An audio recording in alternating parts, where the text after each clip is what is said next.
Airdrops on Escape from Tarkov kind of suck, but they're also really, really good. And how does that even work? Well, that's what this video is going to get into. Today, we have managed to open up 5 different airdrops all in one go. I've managed to grab out all of the items from the airdrop that we did actually open. So all of them we've saved in the stash. We'll go through the prices that you can expect from selling all of these, particularly on the PVE game mode. And of course, why there are some additional benefits to opening and using your airdrops. Before we get into the video, if you do enjoy watching Escape from Tarkov PVE and you have a Twitch account, you can find my Twitch link in the description down below, which we will be streaming some of the content that is going to be coming onto the channel relatively soon with some new series. So if you enjoy that, make sure to follow down below in the description. What are the different types of airdrops? So let's first start with that because it's the most important thing as to how much money you'll make when you are opening them up, as well as some of the different things that you can get out of them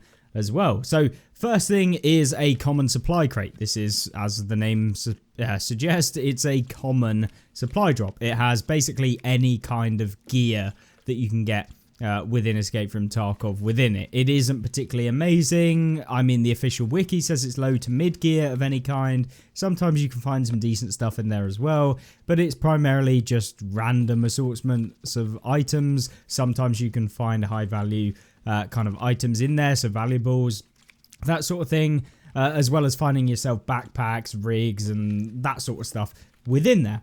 But there is also supply crates, which have barter items within them. You've got medical crates, which, as the name suggests, medical items within them. Stimulants, provisions, you can get LEDXs out of them as well. And then you've got a weapon crate as well, which obviously, as the name suggests, is weapons, weapon mods, ammunition, gear, various different things like that. And so we managed to at least open one of each of them in the 5 ones that we did do, with 2 of them being medical crates. So in terms of what we actually received from opening these up and where we did it, we'll start with where we did it. We managed to do it on reserve. It's just super simple to do it up by the radar tower. You can extract directly afterwards. It's super simple to get there, and it was just ease of use for when we wanted to open up the red flares and use them. And so that's kind of where we use them typically when I'm wanting to kind of farm the red flares, because we can run reserve marked rooms. We can do our typical reserve run, end up back at the top near the radar tower, and then use our flare and see if we get anything good. Obviously in this one, I was pretty much just running directly there and picking up all of the loot that was in the airdrop, as opposed to, you know, only picking up decent stuff. So with that being said, let's take a look at how much we actually made, what kind of items we got.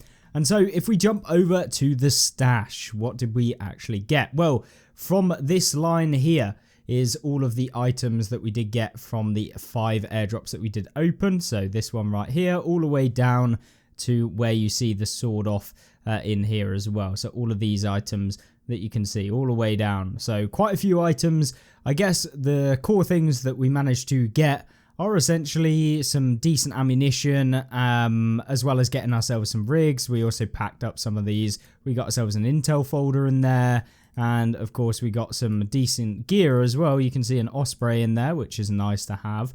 But at the end of the day, there's not a whole lot of actual decent items. I mean, bar the intel folder, there's nothing really worth a crazy amount, maybe an SJ6, but that's only like 100k, and then just loose items that we picked up within the crates. Not particularly very many valuables, and for the most part I think we got pretty unlucky with what we actually got out of the actual supply crates. And so with that being said, let's go ahead and we will sell off all of the items. I think in terms of money per crate, just to give you a brief overview, it's probably gonna be the weapon supply crate right now, or just the standard supply crate. I feel like the medical supply crate, pretty much all med items are just not that worth that much, and you only really get like 1 stim, sometimes not even a stim out of the box. So even if you get the mule or something like that, it's only like 100k that you're making. Whereas when you got the weapon box, obviously you can get various different weapons. You usually get like 3, 4, 5 of them. And they all sell for like 40 to 100k each. So that's kind of where I would say the majority of it comes from, as well as the fact that, you know, you can pick up different foregrips and stuff that are worth something. You can see we got the B25U here.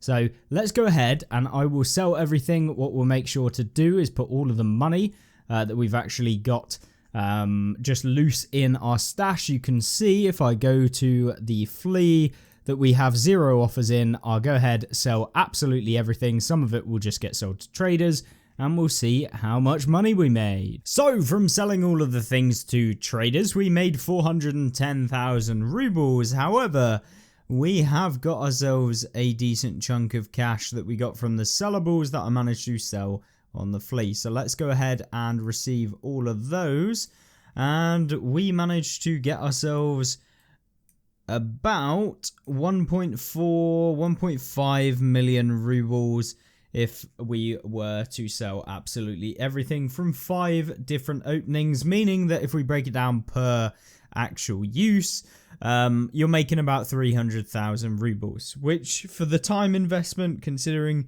you're spending probably like 3 minutes, 4 minutes actually both looting the airdrop, waiting for the airdrop to come in, going to a location that is safe for you to actually use the airdrop, may even be like 5 minutes, maybe longer depending on how versed you are in getting to the decent locations for calling in airdrops.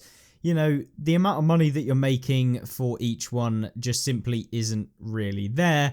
And even if you get super lucky, you get a Bitcoin or you get something else like a LEDX, it's still only gonna like what, get yourselves maybe double this, which is only like 600k per actual box, which would be very, very rare. And I don't think that you're getting LEDXs or anything like that commonly within the airdrops. At least from my experience, I've only ever got one, I believe, and I may have opened 50 different airdrops, something like that. And of course, you only get a chance at getting a medical airdrop. You can't choose which one you get.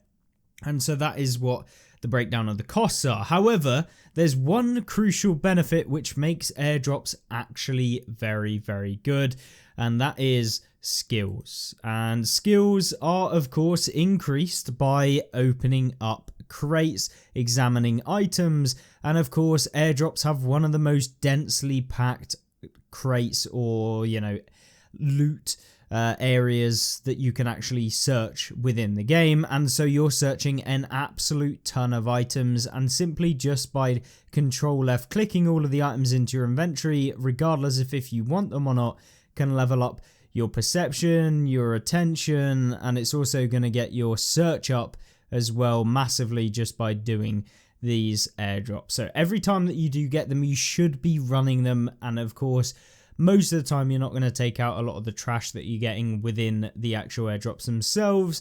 Most of the time, even though we made 300k per airdrop, you know, most of the stuff we wouldn't take in a normal raid because we were sacrificing other backpack space, which could have been better utilized by better loot. And so in terms of why you should do airdrops, it isn't because of the money. It is in fact because of your skills and leveling them up even faster. And of course, if you're not focusing on skills and you have a ton of red flares, it's just a really easy way of leveling up your skills without having to focus on them. So take in your red flares every single raid and you're going to be much, much better off in the long run. But with that being said, that is today's video on airdrops, why they're terrible for loot, but actually pretty darn good for getting your skills up. So thank you very much for watching. If you enjoyed this video, make sure to like it. And of course, subscribe down below if you want to see more Escape from Tarkov videos. And I will see you there. Goodbye.